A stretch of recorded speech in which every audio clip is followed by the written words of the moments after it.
নমস্কাৰ নিউজ নাওৰ ষ্টুডিঅ'ত মই শ্ৰীমন্ত মাধৱ বৰুৱা চাহক কি আছে আজি আমাৰ সংবাদ যোৰহাটৰ নিমাতী ঘাটত মাংগলিক পৰম্পৰাৰে ব্ৰহ্মপুত্ৰৰ বুকুত অৰ্পণ কৰিলে ভোগ নৈবেদ্য নিউজ নাওৰ এক ৰিপৰ্ট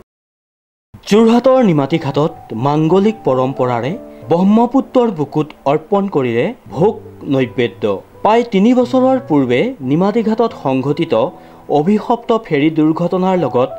ব্ৰহ্মপুত্ৰক শান্ত কৰাৰ উদ্দেশ্যে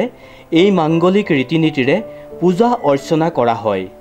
মাজুলীৰ এজন বৃদ্ধ লোকে ব্ৰহ্মপুত্ৰত ভোগ অৰ্পণ কৰাৰ সপোন দেখা পাই এই মহান কৰ্ম প্ৰতি বছৰে অনুষ্ঠিত কৰি আহিছে মাজুলীৰ এদল ভক্ত বৈষ্ণৱক লগত লৈ নিমাতী ঘাটত উপস্থিত হৈ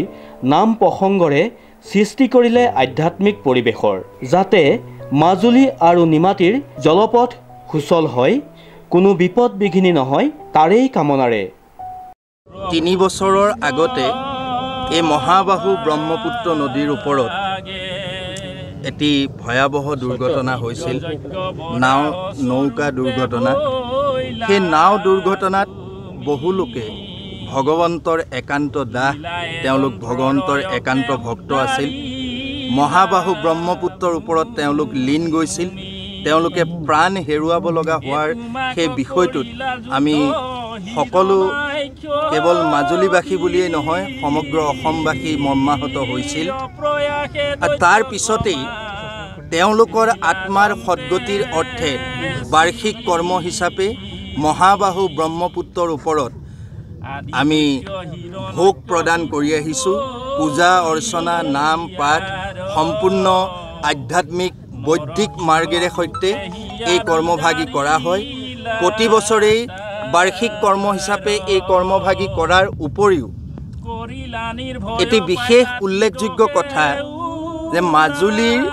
বকুৰা গাঁৱৰ এজন সন্মানীয় ব্যক্তি তেখেতৰ নাম হৈছে পূৰ্ণ ভূঞা তেখেত ইতিমধ্যে আমাৰ মাজত উপস্থিত আছে তো তেখেতে সপোন দেখিছিল যে এই কৰ্মভাগ প্ৰতি বছৰে ব্ৰহ্মপুত্ৰ নদীৰ কাষত ব্ৰহ্মপুত্ৰ বাবাক পূজা অৰ্চনা এই কৰ্মভাগ কৰিব লাগে বুলি তেখেতক সপোনত দেখুওৱা হৈছিল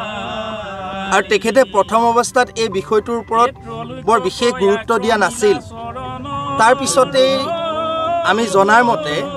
তেখেতে 10-15 দিনৰ পিছত পুনৰ সপোন দেখিলে যে তেখেতে এই কৰ্মভাগ এনেধৰণে কৰিব লাগে এতিয়া সেই সপোন দেখুৱা সেই যিটো তেখেতৰ সপোন দেখা সেই যিটো ক্ৰিয়া সেই ক্ৰিয়াটো ভগৱন্তৰে কিবা লীলা বুলি আমি অনুভৱ কৰি আজি বাৰ্ষিক কৰ্ম হিচাপে আমি 3 বছৰ এই কৰ্মভাগ কৰি আহিছোঁ এই কৰ্মভাগৰ মাধ্যমেৰে আমি আশা কৰিছোঁ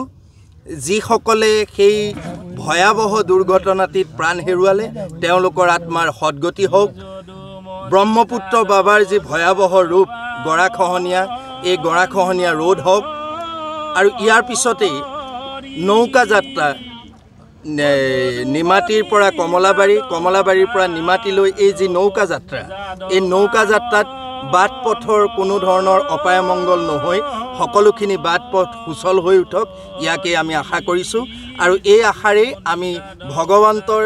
শ্ৰীচৰণত ব্ৰহ্মপুত্ৰৰ দুখানি অভয় পংকজত আমি পূজা অৰ্চনা এইখিনি কাৰ্য আগবঢ়াইছোঁ কৃষ্ণ আমি আহি যেনিবা এতিয়া 5-6খন গাঁও বকোৱা হৈ পেলাই যেনিবা আমি মাননি ভাগ আগবঢ়াইছোঁ জানা সপোনত এনেকুৱা এটা দেখাইছে চব বস্তু মানে দেখুৱাই দিছে কোন বামুণে আহি পূজা ভাগ দিব তাৰ পৰ্যন্ত দেখুৱাইছে বুজিছানে এদিন তেনেকৈ মই বৰ সপোনত বিশ্বাস নকৰিলোঁ তাৰ 5 বছৰ আকৌ দেখুৱালে বোলে আপুনি দয়া নকৰিলে নগ'লে এই বোলো মই যাম বুজিছা নাই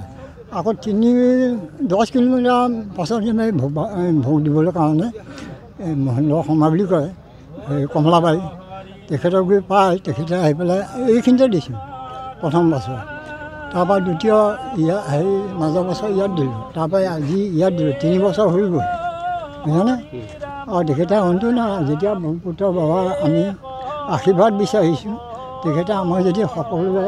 নিমাতী ঘাট কমলাবাৰী ঘাট চলাচলৰ যদি যাতায়াতটো অনুগ্ৰহ কৰে আমি বৰ উপকৃত হ'ম বুলি ভাবি লৈছোঁ। সপোনত কোন আহিছিল? কোনে দেখা দিছিল? এই সেয়া জলনাৰায়ণ নহয়, বেলেগ এজনে গৈ পেলাই দেখুৱাইছিলে। আমি তেখেতে মানে এবাৰ নহয় দুবাৰকৈ দেখুৱাইছিলে। প্ৰথমবাৰ মই বৰ বিশ্বাস নকৰিলোঁ। বিশ্বাস মানে সেই সপোনত দেখিলোঁ আৰু তাৰপৰা আকৌ 15-20 দিনৰ পাছত আকৌ দেখুৱালে, বোলে আপোনালোকে হেৰি নকৰিলে, কিন্তু অতি সোনকালে মানুহ বিভাগ দি দিয়ক। এই যে ঘটনাটো হৈছিলে এক্সিডেণ্টটো, তাৰ কিমান দিনৰ পিছত আপুনি সপোনত দেখিছে? তাৰ প্ৰায় 20 দিন 25 দিনমান হ'ল। বৰ সেইটো দায়িত্বই নাই। তেতিয়া আহি আমি খৰিখিনি দিছিলোঁ প্ৰথম বছৰ। তাৰপৰা এতিয়া আজি 3 নম্বৰ। ঘৰ মই মাজুলী বোকা গাঁও, টাউনতে সতৰ কাষতে। তাকে সিমানেকৈ আৰু। Shrimanta Madhab Barua report, news now 24/7 Jorhat.